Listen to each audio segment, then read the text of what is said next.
নায়িকা চিত্রনায়িকা পরীমনির বিরুদ্ধে জিডি করা হয়েছে। চিত্রনায়িকা এই নায়িকা যিনি কিনা সবসময় আলোচনায় সমালোচনায় থাকেন। একবার তাকে গ্রেপ্তারের খবর প্রচার করে বিগত সরকারের আমলে রাতের বেলায় তার গ্রেপ্তারের খবর প্রচার করে ফেসবুকে লাইভে এসে ব্যাপক সমালোচিত হয়েছিলেন এবং বেশ কিছুদিন আগেও তার নামে একটা জিডি হয় বা মামলা হয়, তাকে থানায় যেতে হয় বা তাকে অ্যারেস্ট করে। তারপর একজন শিল্পী, অল্প বয়সের শিল্পী, তার সাথে প্রেমের গুঞ্জন শোনা যাচ্ছে, তাকে তিনি ছাড়িয়ে নিয়ে আসেন। উনি রাত বিরাতে, এই নায়িকা রাত বিরাতে, চিত্রনায়িকা পরীমনি রাত বিরাতে বিভিন্ন বারে গিয়ে মাতলামি করতেন। সেসব বিষয় সামনে আসছে না কেন, সাধারণ মানুষ কিন্তু জানতে চায়। তারপর এই যে আবার তার নামে জিডি, সেই খবরটা পড়বো, কালবেলার খবর বিস্তারিত পড়বো, আপনাদেরকেও জানাবো যে সমালোচিত আলোচিত এই নায়িকার বিরুদ্ধে কে আবার জিডি করলেন। এখন কথা হচ্ছে, আমি রাজবাড়ী জেলার ছেলে, বা রাজবাড়ী আমার জেলা। এই জেলায় একটা বিখ্যাত জায়গা আছে, কম বেশি অনেকেই জানেন, যারা জানেন না তাদের জন্য, যৌন পতিতালয়, এবং দক্ষিণ এশিয়ার মধ্যে সবচেয়ে নাম করা একটা জায়গা, দৌলতদিয়া পতিতালয়। এই পতিতালয়ের একটা খবর দেখলাম, আমার সামনে আসছে, সেই বিষয়টা নিয়ে আমি আলাদা একটা ভিডিও বানাবো। সেটা হচ্ছে কি, একটা খবরের হেডলাইন দেখলাম, একটা বেসরকারি টিভি চ্যানেলই খবরটা প্রচার করছে। মানবতর জীবনযাপন করছে দৌলতদিয়ার পতিতালয়ের কর্মীরা, যৌন কর্মীরা। এর মানে কি জানেন?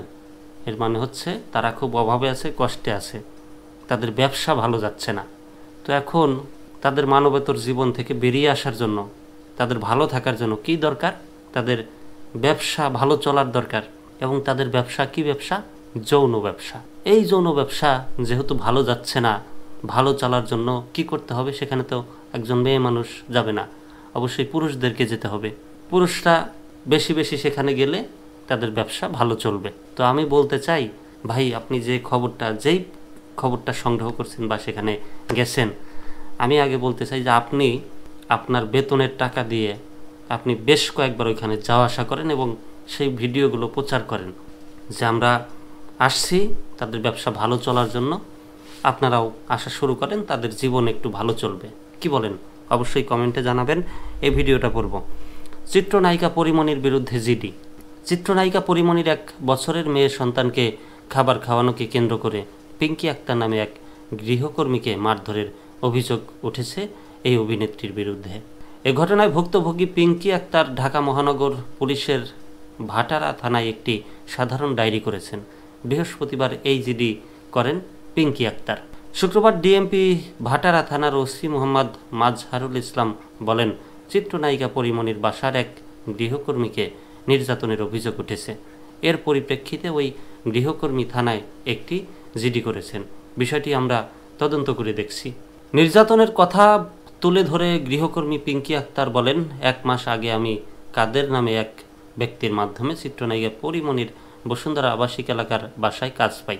আমার দায়িত্ব ছিল পরীমনির 1 বছর বয়সী মেয়ের দেখাশোনা করা এবং তাকে খাবার খাওয়ানো। ওনার বাচ্চাকে প্রতি 2 ঘন্টা পর পর খাওয়ানোর নিয়ম।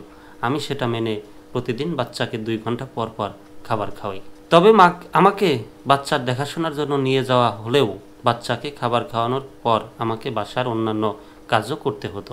গত 2 এপ্রিল আমি পরীমনির বসুন্ধরা আবাসিক এলাকার বাসায় তার বাচ্চাটিকে বসিয়ে বাজারের লিস্ট করছিলাম কি কি লাগবে। এ সময় বাচ্চাটা কান্না শুরু করে। এর মধ্যে কান্না শুনে সৌরভ নামে এক ব্যক্তি, যিনি পরীমনির পরিচিত এবং মাঝে মধ্যেই তার বাসায় আসেন, আমাকে বলেন বাচ্চাটাকে একটু সলিড খাবার দাও। তখন আমি সৌরভ ভাইকে বললাম, ভাই, বাচ্চাটা কিছুক্ষণ আগে সলিড খাবার খেয়েছে, 2 ঘন্টা হয়নি এখনো, আমি একটু কাজ করি, তারপর তাকে দুধ খাওয়াই। আমি এখানে এসে জেনেছি আমার আগে যে গৃহকর্মী ছিলেন তিনিও বাচ্চাটা কান্না করলে মাঝে মধ্যে দুধ দিতেন তাকে। এ কথা বলে আমি বাচ্চাটার জন্য দুধ রেডি করছিলাম। এরই মধ্যে চিত্রনায়িকা পরীমনি মেকআপ রুম থেকে বের হয়ে আমাকে তুই তুকারি করে অকথ্য ভাষায় গালিগালাজ শুরু করেন। আমি কেন বাচ্চার জন্য দুধ নিয়েছি? আমি তখন তাকে বললাম, যেহেতু সলিড খাবার দেওয়ার সময় এখনও হয়নি তাই আমি দুধ নিয়েছি। তখন পরীমনি আমাকে গালি দিয়ে বলেন, বাচ্চাটা কি তোর না আমার?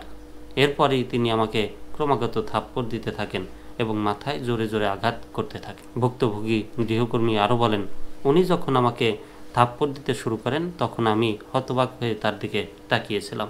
আমি ভেবেছিলাম তিনি হয়তো দু একটা থাপ্পড় দিয়ে থেমে যাবেন, কিন্তু উনি থামলেন না, উল্টো আমার মাথায় আরও জোরে জোরে আঘাত করতে থাকলেন।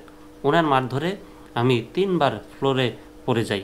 এরপর তিনি আমার বাম চোখে অনেক জোরে একটি থাপ্পড় মারেন। এই থাপ্পড়ের কারণে আমি এখনও বাম চোখে কিছু দেখতে পাই না। ভয়ঙ্কর এই মারধরের পর আমি জোরে জোরে কান্না করতে থাকি এবং তাকে বলি, আমি আর পারছি না, আমাকে হাসপাতালে নিয়ে যান। তখন তিনি আমাকে অকথ্য ভাষায় গালি দিয়ে বলেন, তুই এখান থেকে কোথাও যেতে পারবি না, তোকে এখানেই মারবো এবং এখানেই চিকিৎসা করব। এই কথা বলে তিনি আবার আমাকে মারতে আসেন। তখন সৌরভ তাকে বাধা দেন। শিশু বাচ্চা আছে সেই ঘটনা জড়িত, এবং পরিমণি যদি এই ধরনের কাজ করে থাকেন তিনি ঠিক করেননি, একদমই গৃহকর্মীর সাথে কাজটা তার এই ধরনের কাজ করা ঠিক হয়নি। বুঝিয়ে বলা যেত, হয়তোবা তিনি বুঝতে পারেন নাই নাকি না বুঝেই মারপিট করেছেন। বিষয়টা জানা যাবে আরও সামনে।